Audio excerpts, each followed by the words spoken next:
Puxa sua cadeira e senta junto comigo nessa mesa. Meu nome é Arielle e esse é mais um episódio do podcast Juntas na Mesa. Quero saber, ainda dá tempo da gente falar sobre o rosto da Anitta? Gente, eu tô gravando esse episódio, deixa eu ver que dia é hoje, no dia 7 de agosto. A Anitta apareceu com a cara nova já faz alguns bons dias, né? Eu diria que deve fazer mais de um mês. É, E talvez eu tenha perdido um pouco o time pra gente bater um papo sobre cirurgia plástica. Mas eu usei só o gancho da Anitta, porque o intuito não é falar sobre o rosto dela, né? Longe de mim. O intuito é a gente falar sobre plástica, sobre como os procedimentos estéticos, ou melhor, sobre como a banalização dos procedimentos estéticos impactam a nossa autoestima, a nossa autoimagem. Então, talvez eu não tenha perdido o time tanto assim, talvez isso fique pra posteridade. Tô me achando muito, achando que isso vai ficar pra posteridade? Talvez. Mas vem comigo, vamos acompanhar meu raciocínio. Antes da gente falar sobre o cenário atual dos procedimentos das cirurgias plásticas, acho importante que a gente faça um resgate histórico. Então, as origens das cirurgias plásticas, a gente pode dizer que ela tem raízes ali no Egito, na Índia, então é bem na antiguidade mesmo, com cirurgias de reparação. Se eu não me engano, em especial cirurgia de reparação nasal, né? Fazer reconstrução nasal, porque se eu vi isso em algum lugar, eu não vou me lembrar onde. Se eu não me engano, eu acho que na Índia tinha uma punição que cortava o nariz, não lembro por quê, mas era uma punição a partir de algum crime ou algo do tipo, e aí cortava-se o nariz e foi a partir disso que começou a fazer essas reconstruções nasais. Então, digamos que as cirurgias plásticas nasceram ali.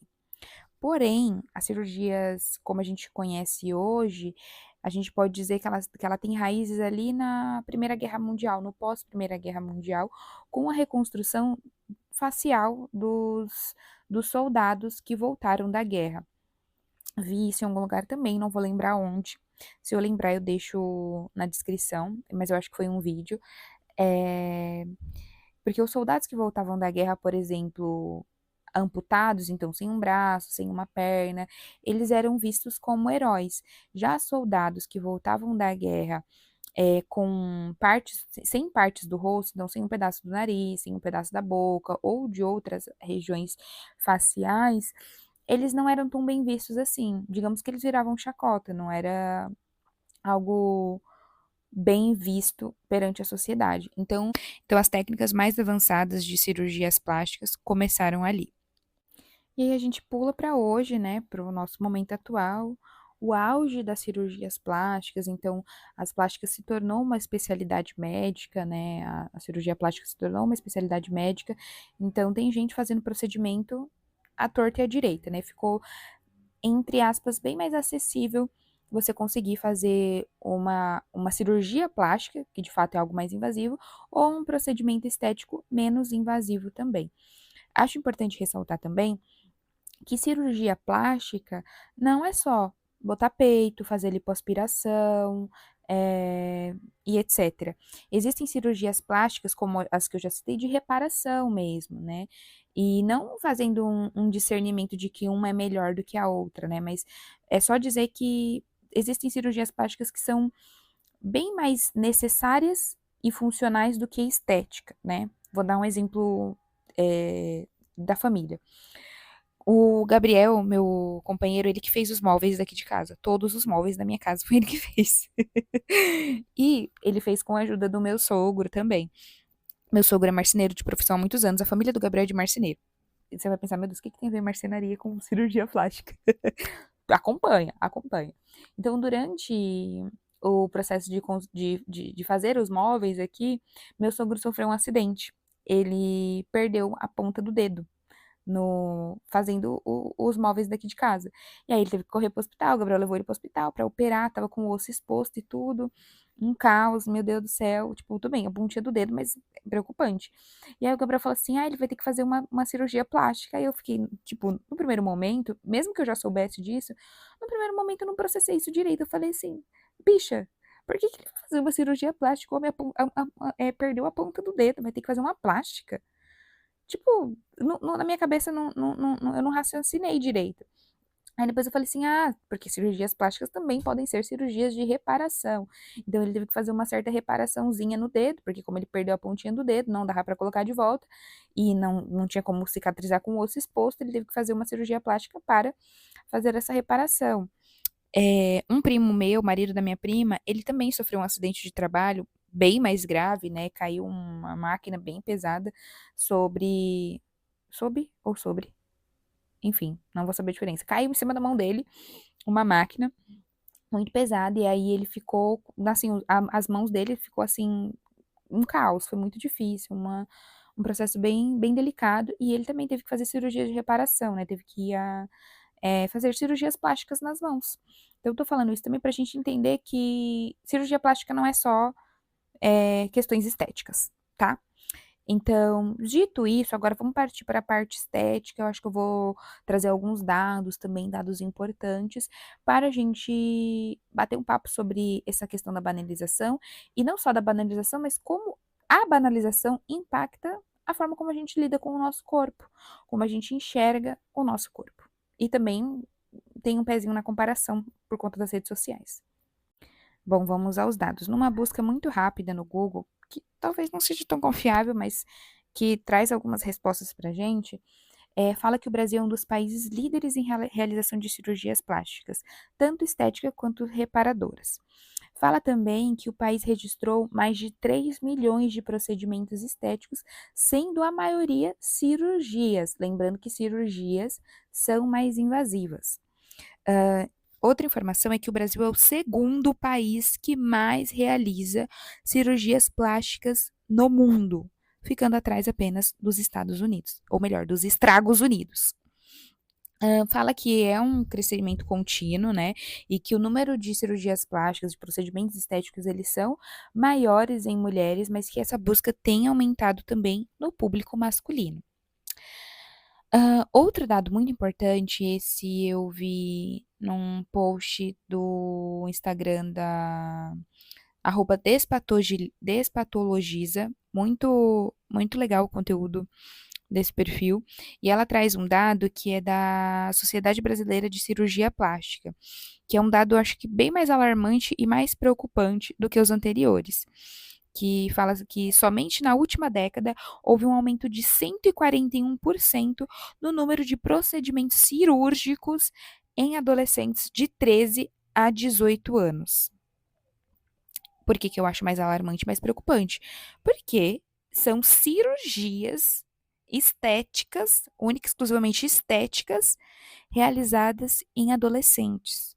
Meninas que ainda estão numa fase de grande mudança, esse corpo ainda vai mudar bastante. E é uma fase de muita instabilidade emocional, muita insegurança com o próprio corpo. E será que realizar cirurgias plásticas neste momento da vida é algo interessante? Fica aí o questionamento. Fechamos essa parte dos dados, vamos refletir sobre como isso tem impactado na nossa individualidade, na nossa subjetividade, na nossa autoestima, na forma como a gente lida com o nosso próprio corpo. Vamos primeiro fazer um recorte, casando isso com as redes sociais. Nas redes sociais, as pessoas costumam expor, né, em sua maioria, blogueiras fitness de lifestyle, o corpo, né? Elas utilizam do corpo como uma ferramenta de trabalho. E claro, isso não é algo exclusivo só das blogueiras fitness lifestyle, não é algo que acontece só agora, na atualidade, mas isso acontece há muitos anos, então atrizes também utilizam do próprio corpo, subcelebridades ali dos anos 2000 utilizavam do próprio corpo, e subcelebridades atualmente também, né? Utilizam do próprio corpo como essa ferramenta de trabalho, né? Então, um corpo padrão, um corpo quanto mais padrão, a gente sabe que ele vai abrir portas, né? Isso que eu tô falando, não estou querendo dizer, incentivar que nós precisamos emagrecer para que ele abra as portas, né? A gente precisa mudar esses paradigmas, esses estereótipos, esses preconceitos que a gente tem dentro da nossa sociedade de que o corpo padrão é o mais adequado e, consequentemente, ele vai abrir portas, né? Que, infelizmente, né? Eu não tô falando isso com alegria e nem dizendo que é algo positivo, por isso, infelizmente, um corpo magro, um corpo padrão, ele se torna uma qualidade, uma característica importante. Não deveria ser, mas infelizmente se torna. Então, sabendo disso, sabendo que as pessoas utilizam desse corpo quanto mais padrão para abrir portas ou para ser a sua ferramenta de trabalho, em especial nas redes sociais, nós que não trabalhamos com o nosso corpo, que não utilizamos esse corpo como uma ferramenta de trabalho, a gente consome esses conteúdos e muitas vezes consumimos de forma muito passiva e pouco crítica e não compreendemos que aqueles corpos, eles também não são reais, mesmo os que não tenham procedimentos, mesmo os que não tenham eh, uso de recursos, de anabolizantes, de coisas do tipo, eles também não são tão reais assim. Porque a gente precisa lembrar que fotos não são a realidade. A foto não é a mesma coisa daquilo que você vê no espelho. Nem aquilo que você vê no espelho é exatamente como você é. Piorou uma foto que você tira ou piorou a foto da blogueira que vai escolher sempre o melhor ângulo, o melhor efeito, né, o melhor filtro. Isso quando ela não for passar ali nem sei se usa mais Photoshop, né? Mas passar um Photoshop ali para, entre aspas, melhorar aquele corpo, né? Isso a gente nem entrou no mérito das cirurgias plásticas, mas tem esse agravante. E quando essas influenciadoras, essas blogueiras, atrizes, mulheres famosas, mulheres da mídia, ou não necessariamente mulheres da mídia, mas às vezes até mulheres próximas a nós, que não expõem que têm os procedimentos estéticos, que fazem uso, que fizeram uso de procedimentos estéticos ou que fizeram cirurgias, e aí a gente começa a se comparar com o corpo daquela mulher que tem lipo, que tem anabolizante, que tem alguém para cozinhar para ela, que tem tempo livre para fazer diversas coisas, que tem dinheiro para pagar pelas cirurgias e pelos demais procedimentos que ela faz. E aí a gente começa a se comparar e falar, ai, mas o meu corpo não é igual ao dela. Ai, porque o meu corpo não tá bonito, meu corpo não é assim, porque eu queria que o meu corpo fosse igual ao da fulana, porque ai, pipi, popopó. E como eu disse, de forma pouquíssimo crítica, a gente vai consumindo esses conteúdos, vai internalizando essas crenças que eu acabei de citar e vai colocando a nossa autoestima dentro da lata do lixo, vai colocando a nossa relação com o nosso próprio corpo dentro da lata do lixo, vai jogando tudo isso lá no limbo, no ostracismo. Quando, na verdade, a gente deveria estar olhando e consumindo esse conteúdo de forma um pouco mais crítica, claro que mesmo consumindo esse conteúdo de forma crítica, nem por exemplo eu tô aqui passando essas informações para vocês, então vocês entendem que eu já tenho essas informações, eu sei sobre tudo isso. Mas ainda assim, quando eu consumo esses conteúdos, eu posso ser impactada. A minha subjetividade pode não, ela será impactada. E quanto mais eu consumir, mais impactada eu vou ser. Então, o primeiro passo é ser crítico àquilo que você está consumindo, não consumir aquilo só de forma passiva e entender que a fulana tem cirurgia plástica, a fulana tem vários procedimentos estéticos. Então, é hialurônico, né? Ácido hialurônico que ela botou, é botox, é o tempo para ir na estética, para fazer massagem, para fazer peeling, para fazer não sei o que, para fazer não sei o que lá. Foi a lipo que ela fez na barriga, no braço, na perna. É o tempo livre que ela tem para treinar. É o anabolizante que ela tá pagando. É um enxerto, a harmonização de bunda, que agora se harmoniza até o glúteo. Bom, aprendeu isso, passou a ser mais crítica, começou a entender que aquele corpo, mais que é de uma mulher que existe no mundo real, não é um corpo tão real assim, porque tem, não necessariamente não é que é um corpo tão real, é um corpo que ele não existiria se não fosse esses recursos dos procedimentos estéticos, e ainda há quem diga, e agora eu vou fazer um parênteses aqui, há quem diga que defenda, né, algumas pessoas, não vou citar o nome, mas há quem defenda a maior trambiqueira do Brasil, que postou recentemente os resultados dela, do corpo dela, que foi apenas treino e dieta, segundo ela, e segundo as páginas de fofoca supostamente pagas por ela, né, que ela conquistou aquele corpo apenas através de treino e dieta. Tem gente que ainda defende, que fala que é sim, que é constância, que é dedicação, que as cirurgias plásticas, né, que a lipo que ela já fez, as lipos que ela já fez, que o anabolizante que ela toma, não impacta não, que você precisa ter consciência, consciência não, constância, né, que você precisa ter constância, disciplina e dedicação. Gente, não vamos ser tão inocente assim, né? Não vamos ser tão inocente assim. Então, como eu disse, vamos ser críticos, não vamos ser inocentes e acreditar que esses corpos das redes sociais, eles são conquistados a duras penas e com muito treino e muita dieta, com base da força de vontade, do foco e da determinação. Outra coisa muitíssimo importante, ser crítica é entender também que existe uma coisa chamada pressão estética, cultura de dieta, culto à magreza, né, romantização da magreza, também é uma forma de oprimir, é uma forma de violentar as mulheres, né, de aprisionar as mulheres, de nos aprisionar, de colocarmos em lugares sempre pequenos, né, é uma tentativa de sempre de nos diminuir, de nos colocar como pessoas pequenininhas, pequenas, magrinhas, ocupando menos espaço, falando pouco, porque a gente vai estar sempre muito preocupada com a dieta do momento, com o tal do booking, com o tal do cutting, com o tal do procedimento XYZ. Ah, porque, o que que é bom para melhorar a olheira? E aí uma autocrítica para mim: "Ah, botar um hialurônico, vamos comprar não sei o que, não sei o que lá", não que eu tenha botado hialurônico nos olhos, tá gente, nas minhas olheiras, não tenho dinheiro para isso. Mas como sou vítima da pressão estética, também é algo muito recorrente nos meus pensamentos. Não posso negar, eu também sofro com isso, eu também lido com isso. Mas é a gente entender que isso são violências e formas de opressão contra nós, formas de nos mantermos ocupadas, ocupadas com coisas que individualmente são importantes, né? Eu acho importante a gente fazer esse recorte de que a insatisfação corporal, ela é uma dor, é muito difícil de lidar com a insatisfação corporal. E tem muitas pessoas que não conseguem lidar com ela e vão partir para esse recurso dos procedimentos, das cirurgias. E eu acho que em algum lugar tá tudo bem essa pessoa optar por isso, porque só a gente sabe onde o nosso calo aperta, só a gente sabe da nossa dor, só a gente sabe dos nossos desconfortos. Então isso aqui não é uma crítica, um ataque a você, mulher, que também faz os seus procedimentos, as suas cirurgias. Eu só acho necessário que a gente não banalize isso, que a gente não seja crítica a isso, que a gente entenda que tem riscos, né? Porque hoje em dia parece que fazer uma lipoaspiração é extremamente fácil, seguro, simples, que não pode dar nenhum tipo de complicação, quando pode dar sim. Não vamos esquecer de uma influenciadora que morreu há não muito tempo atrás fazendo uma lipoaspiração no joelho.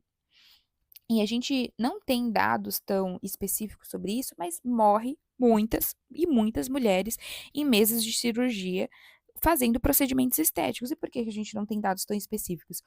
Porque não vai estar lá no óbito, né, no atestado de óbito, causa morte, cirurgia plástica, vai estar lá uma parada cardíaca. Mas a gata deu uma parada cardíaca por quê? Porque ela se colocou numa situação de risco. Cirurgias são cirurgias e elas têm riscos, né? Então, quanto mais procedimento, né, quanto mais invasivo for esse procedimento, mais risco ele terá. Bom, então voltando o que eu estava falando sobre a questão de nos manter ocupada, então essa pressão, essa violência nos mantém ocupadas com coisas que individualmente podem ser importantes, mas coletivamente, socialmente falando, não são tão importantes assim, porque coletivamente quais são as pautas e lutas importantes para as mulheres hoje? Para as mulheres hoje? Feminicídio, a violência contra a mulher, os salários desiguais, a questão do cuidado, que é desigual também. Então, os papéis de gênero, né, o cuidado com a casa, ele é colocado sempre sobre a mulher, então entre aspas, economia do cuidado, esse trabalho não remunerado das mulheres. Então, tem pautas coletivas que são muito mais importantes do que a gente se preocupar se a gente está com uma olheira ou com um bracinho balançando na hora de dar tchau. Vocês estão entendendo? Vocês conseguem entender como isso é uma maestria para nos colocar nesse lugar, para nos manter ocupada, para fazer com que a gente fique distraída. E ainda sem contar que tem o ponto das dietas, né? Porque a gente vai estar sempre com fome, se você está sempre fazendo dieta restritiva, você vai estar sempre apática e não vai conseguir, e você não vai conseguir lutar para destruir o patriarcado, como já diz a nossa querida nutricionista Fernanda Imamura. Então, entendemos esses fatores, entendemos que é uma pressão, que é uma violência, que a gente não deve consumir esses conteúdos de forma passiva. Entendemos que as mulheres que fazem esses procedimentos, que se colocam nessas situações de risco dos procedimentos e das cirurgias, também são vítimas, elas também sofrem, por mais que em algum grau depois elas acabam reproduzindo uma certa opressão nas redes sociais, né, através de uma produção de conteúdo bem tóxica e bem torta, né, e que bagunça muito a nossa saúde mental que está consumindo, elas também são vítimas disso, elas também continuam se colocando nessas situações extremamente preocupantes e de risco para se manterem dentro desse padrão e continuarem sustentando, de certo modo, os privilégios que elas conquistam a partir de estar mais próximo desse padrão. Outro ponto que esses procedimentos estéticos de forma banalizada, né, as cirurgias e procedimentos estéticos de forma banalizada têm feito, é fazer com que todo mundo tenha a mesma cara. Então ninguém mais tem a sua individualidade. E agora quando eu tô falando individualidade, é o seu ser único, sabe? Ter a sua característica única. Todo mundo é igual, todo mundo tem a mesma cara. Que nem se você pegar Kim Kardashian, que é assim um ícone dos procedimentos e etc., vai ter mais uma renca de gente atrás dela que tem a mesma cara que ela. Assim como, por exemplo, a Anitta. A Anitta transformou o rosto agora, né? E ela tem uma cara já muito parecida com o rosto das Kardashians. Mas se você pegar a Anitta, que também é um ícone de procedimentos e de cirurgias plásticas, já tem mais uma renca atrás dela com a mesma cara. Então, isso é muito ruim também pela questão da autenticidade, da percepção do que é belo. E aí vale destacar que a percepção do que é belo também é construída socialmente, né? Então por que que eu tô falando que impacta essa percepção? Porque a gente já tem um padrão de beleza que é muito específico, que é um padrão jovem, branco, magro, né? Uma coisa lá mais eurocentrada, uma coisa mais colonial, colonizada, né? A gente colocar muito o olhar do colonizador sobre nós. Já tem todo esse ponto. Só que agora as pessoas estão tão parecidas, né? Tá todo mundo tão igual, que qualquer um que foge um pouquinho dessas caras iguais, tem até o termo iPhone face, é, já se torna uma pessoa feia, uma pessoa horrível. Então, eu sei que eu tenho a minha beleza, eu consigo ver beleza em mim, mas de tanto eu ver todo mundo com a mesma cara e as pessoas começam a acreditar que isso é belo, eu olho para as minhas características e eu começo a pensar: meu Deus, eu não sou tão bonita assim, eu não sou mais bonita, eu tenho que estar igual a fulana, eu tenho que ter a cara da fulana para mim ser bonita também. Então a gente começa a apagar as nossas características únicas, as nossas individualidades, a nossa autenticidade, para virar cópia do outro, para virar um clonezinho do outro, né? Fazendo referência, né, ao meu episódio Clones Nutricionais. Então não é mais clone nutricional, é clone plastificado. E para amarrar tudo isso, o grande causador de tudo isso, a gente pode dizer que é o quê?